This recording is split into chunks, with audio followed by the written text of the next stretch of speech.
truth. Nothing but truth. On AFR Talk. So I just posted it up on the Facebook, that exchange between Margaret Thatcher and members of the Labour Party back in the day, the 80s, and referencing the fact that the president says these debates are old, they're stale, and we just got to get together and do the right thing.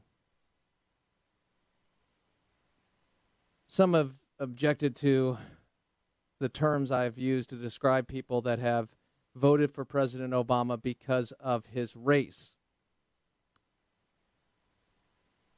because I think it's ridiculous. I used other adjectives to describe those people as well. But then I think of the people that vote for President Obama, and your business, and I'm sure you feel this way about conservative candidates, not about R's or D's, about accountability, but people who vote for candidates based on their policies when their policies have done nothing but fail, or they've failed the vast majority while benefiting a select few through a direct favor or payout from the taxpayers, you and me. I've got a problem with that. And what I hear, and it's existed from the beginning, the fact is we're going to envy what others have, we're going to play that game. It's disturbing because you buy into the notion that there is a zero-sum game when it comes to someone economically advancing. Meaning that for someone to advance, somebody else has to decline. And the people who are trying to sell you this are the people making the rules, who get very nice benefits and salaries. And after they're in office, hey, they've been there, so they have the connections to make the rules. You understand? What do you mean? What do you feel about somebody who tries to get you mad at somebody else because they don't have an answer to a problem? That would bother me. They tell you things that are not true about other people. I mean, listen to this. This is just unbelievable. And it's really not. It's cut number 7. President Obama's policies and economic agenda is based on a conspiracy theory. Roll it. Some ideas will benefit folks right away. Some will take years to fully implement.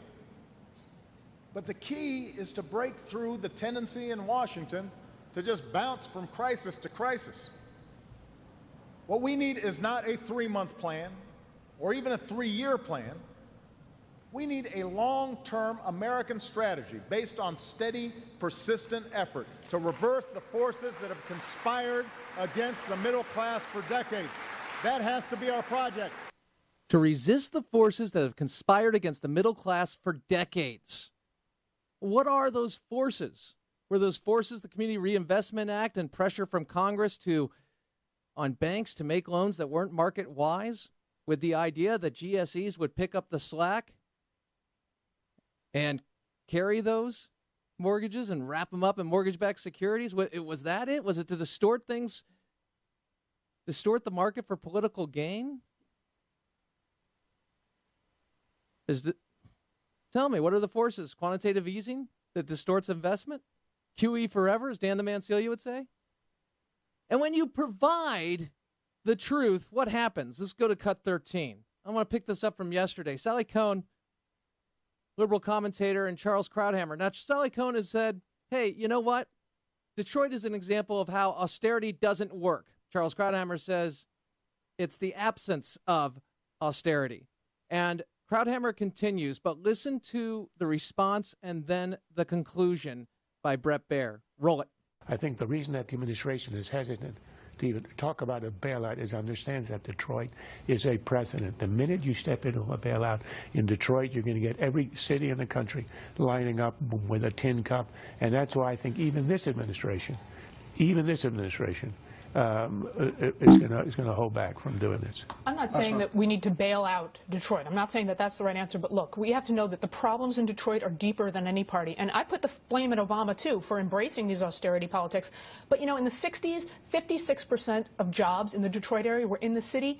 And by the 90s, it was 18%. We have had the 6 decades of divestment in that city that we all are responsible for. It's all of our economic policies. To Charles' point, I mean, Detroit as a city spent $100 million more than they were bringing in for the last 9 years. So that's not necessarily austerity. Yeah.